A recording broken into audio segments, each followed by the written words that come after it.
जी अस्सलाम वालेकुम, क्या हाल है गाइस। मैं थोड़ा अपना प्यारा भाई असदुल्ला जो है आज थोड़ा दिखावांगे उसाका HT55 यानी 9 प्लेट वैगनार गड्डी, आल्टो, सुजुकी और दूसरियां वगैरह वगैरह गड्डियां वास्ते ये यूज़ की जाती है। आज थोड़े इनू असी चेक करावांगे खोल के इनकी specific guarantee card guarantee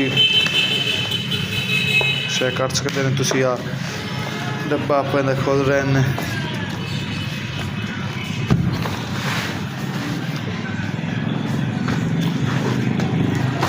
check कर सकते हो तुम।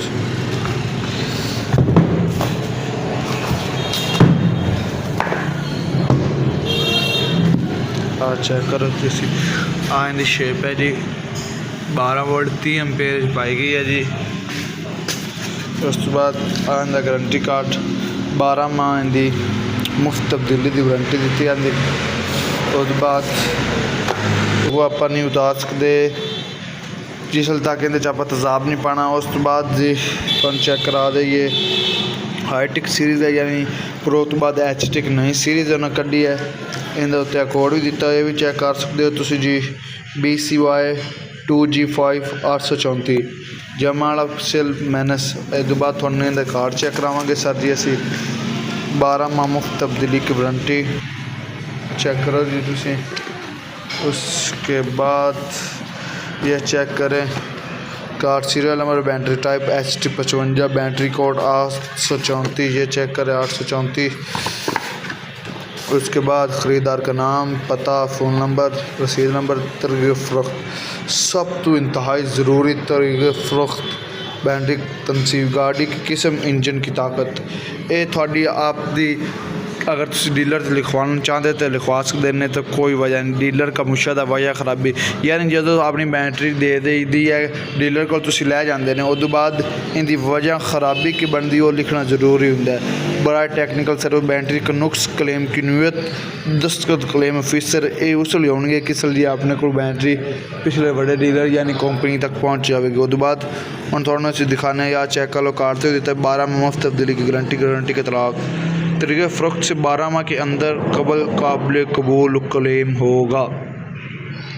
इनका मतलब है जी अगर आपने बैटरी ख़राब होंगी 10 महीनों तो फिर भी क्लेम उसका अगर 11 महीनों होगी 1 महीना पिया होया बाद दफ़ा डीलर होंगे जेडे कहते हैं महीना कंपनी तक पहुँचावन इन्नी काबिल कबूल हो सकती।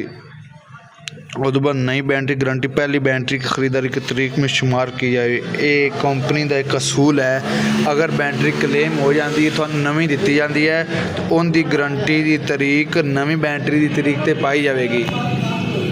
उस बाद तुम चेक रहे काबिल कबूल क्लेम ना काबिल कबूल। अगर बैटरी कंपनी के मैन्युफैक्चरिंग फॉल्ट की वजह से काम छोड़ दे तो इस सूरत में क्लेम काबिल कबूल होगा जी। अगर कंपनी की सूरत एक क्लेम हुआ अगर इनका सेल खराब हो जाता है, सेल्फ नहीं चुआती, बैंड चार्जिंग लीक कर दी है, इसी वजह नाल अपना काबिल कबूल क्लेम हो सकता है। अगर ये ओवर चार्ज होगी कोई शार्ट सर्किट की वजह से किसी जगह सड़ गई फट गई तभी का अपने क्लेम काबिल कबूल नहीं हो सकता। ख़रीदारी के वक्त गारंटी कार्ड पर ख़रीदार का नाम, पता, फ़ोन नंबर दर्ज करवाएं। एक असूल है कंपनी का गारंटी कार्ड के बगैर और गारंटी कार्ड में किसी किस्म के रद्द-बदल की सूरत में अपना क्लेम नहीं हो सकता। यानी आज आप तरीक पा दी है 10 तारीख 11 महीना 2025, कल आप तरीक चेंज कर देना 15 तारीख पहला महीना 2026 तभी अपना गारंटी काबिल कबूल नहीं होगी। तुसी आओ Al Madina battery and solar system से थानू बैटरी असी लगा देंगे मुनासब 9000 रुपए की नाल तो एक बैटरी गिफ्ट देंगे जी सुपर 4 उसाका बैटरी।